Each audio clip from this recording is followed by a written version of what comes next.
This area of Altadena has become an absolute wasteland. You've got rows and rows of homes that have burned. You've got some homes that are still standing, but it's just a matter of time. At least 30 people have died and dozens are missing after unprecedented flooding in western Germany. In Spain, more than 155 people have died from devastating flash floods in the eastern and southern parts of the country. Scientists have confirmed 2024 was the hottest year on record. Scientists say that 2024 was the hottest year on record. 2024 was the hottest year on record. The hottest year on record by a large margin. The hottest year in history. It's the hottest year ever recorded.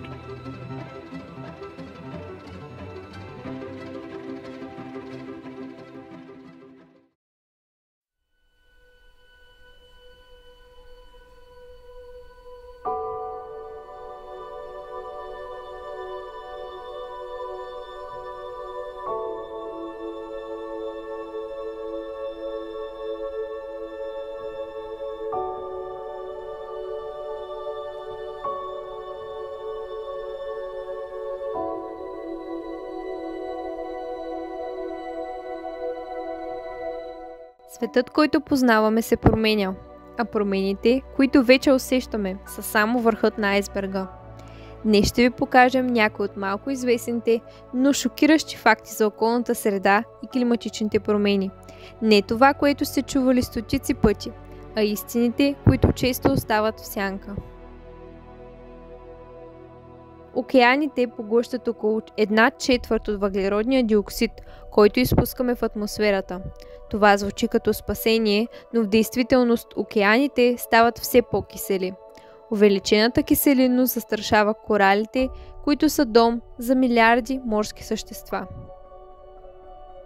Планетата вече е загубила 50% от коралите си.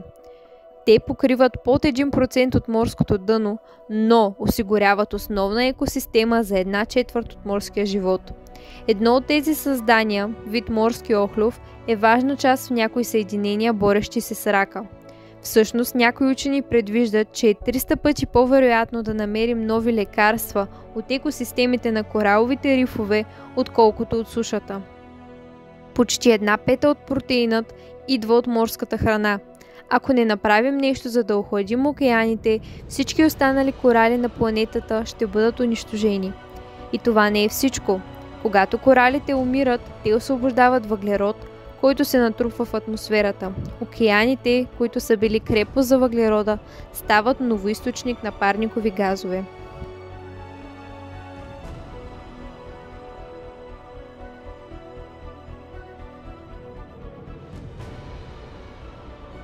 Зимите стават все по-топли. През 2020 година Съединените щати записаха най-топлата зима, която е била измервана досега.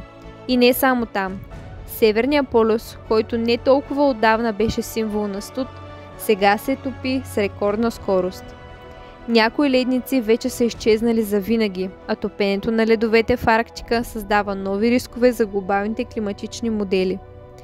Докато планетата се затопля, ледниците се топят, което води до повишаване на морското равнище. Но не цялото топене става на повърхността. През лятото реките и локвите намират път надолу през ледника до леглото под него. Оттам водата тече под ледника, докато стигне океана.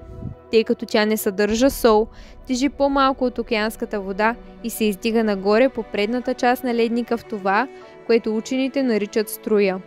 Около Гренландия океаните са студени и пресни, близо до повърхността, и топли и солени в дълбочина. В крайна сметка, парче от ледника се отчупва, образувайки айсберг.